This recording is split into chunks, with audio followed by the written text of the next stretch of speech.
पक्षता इस महान पद की महान जिम्मेदारी है। आप लोकतांत्रिक न्याय के मुख्य न्यायाधीश की तरह बैठे हैं। हम सबकी आपसे अपेक्षा है कि किसी भी जनप्रतिनिधि की आवाज दबाई न जाए और ना ही निष्कासन जैसी कार्रवाई दोबारा सदन की गरिमा को ठेस पहुंचाएं। आपका अंकुश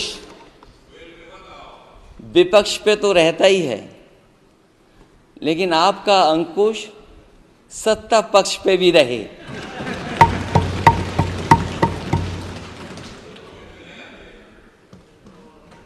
अध्यक्ष महोदय, आपके इशारे पर सदन चले, इसका उल्टा ना हो। हम आपके हर न्याय संगत फैसले के साथ खड़े हैं। मैं एक बार फिर आपको इस अध्यक्ष पद पर बैठने के लिए बहुत बहुत बधाई देता हूं। मैं सदन में पहली बार आया हूं, ये नए सदन में।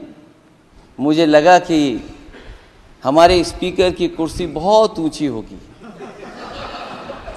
क्योंकि मैं जिस सदन को छोड़ के आया हूं, अध्यक्ष जी, उसकी कुर्सी बहुत ऊंची है।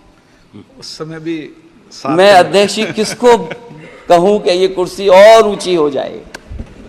जहां ये नया सदन है, वही मैं आपकी पीठ के पीछे देख रहा हूं। पत्थर तो सही लगे हैं, सब कुछ अच्छा लगा है, लेकिन कुछ दरार में मुझे कुछ सीमेंट अभी भी लगा दिखाई दे रहा है। अध्यक्ष महोदय, मुझे उम्मीद है कि आप जितना सत्ता पक्ष का सम्मान करेंगे, उतना ही विपक्ष का सम्मान कर करके हमें भी अपनी बात रखने का मौका देंगे। मैं आपको बधाई देता हूं, शुभकामनाएं देता हूं। हर तरीके के साथ आपके साथ हैं। बहुत धन्यवाद।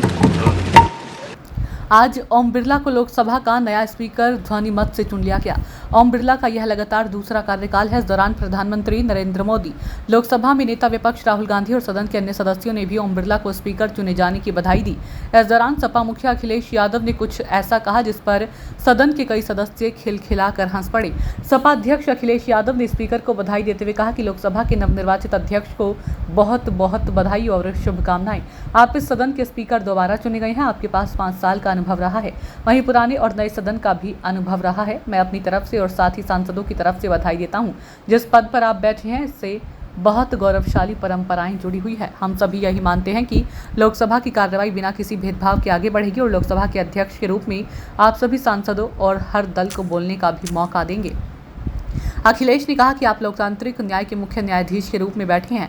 हमारी अपेक्षा है कि किसी सदस्य की आवाज़ दबाई ना जाए और ना ही किसी सदस्य के निष्कासन जैसी कार्रवाई कर सदन की गरिमा को ठेस पहुंचाई जाए। आपका अंकुश विपक्ष पर तो रहता ही है, लेकिन आपका अंकुश सत्ता पक्ष पर भी रहे। अध्यक्ष महोदय, आपके इशारे पर सदन चले, इसका उलट ना हो। हम आपके हर न्याय संगत फैसले के साथ खड़े हैं। मैं नए सदन में पहली बार आया हूं। जिस सदन से मैं आया हूं, वहां स्पीकर की कुर्सी बहुत ऊंची है। मुझे लगा कि हमारे स्पीकर की कुर्सी भी ऊंची होगी। मैं किसको कहूं कि ये कुर्सी और ऊंची हो जाए। मुझे उम्मीद है कि आप सत्ता पक्ष की तरह ही विपक्ष का भी सम्मान करेंगे। जैसे ही अखिलेश ने स्पीकर की कुर्सी को लेकर बात कही, तो सदन के कई सदस्य खिलखिलाकर हंस पड़े। विपक्ष के नेता राहुल गांधी ने ओम बिरला को लोकसभा अध्यक्ष चुने जाने पर बधाई देते हुए कहा कि मैं आपको दूसरी बार स्पीकर चुने जाने के लिए बधाई देना चाहता हूं। मैं आपको पूरे विपक्ष और इंडिया गठबंधन की तरफ से बधाई देना चाहता हूं। यह सदन भारत के लोगों की आवाज का प्रतिनिधित्व करता है और आप उस आवाज के अंतिम निर्णायक हैं। सरकार के पास राजनीतिक शक्ति है, लेकिन विपक्ष भी भारत के लोगों की आवाज का प्रतिनिधित्व करता है और इस बार विपक्ष ने पिछली बार की तुलना में भारतीय लोगों की आवाज का अधिक प्रतिनिधित्व किया है। विपक्ष आपके काम करने में आपकी सहायता करना चाहेगा। हम चाहते हैं कि सदन अक्सर और अच्छी तरह से चले। ये बहुत महत्वपूर्ण है कि विश्वास के आधार पर सहयोग हो। यह बहुत महत्वपूर्ण है कि विपक्ष की आवाज़ को इस सदन में प्रतिनिधित्व दिया जाए।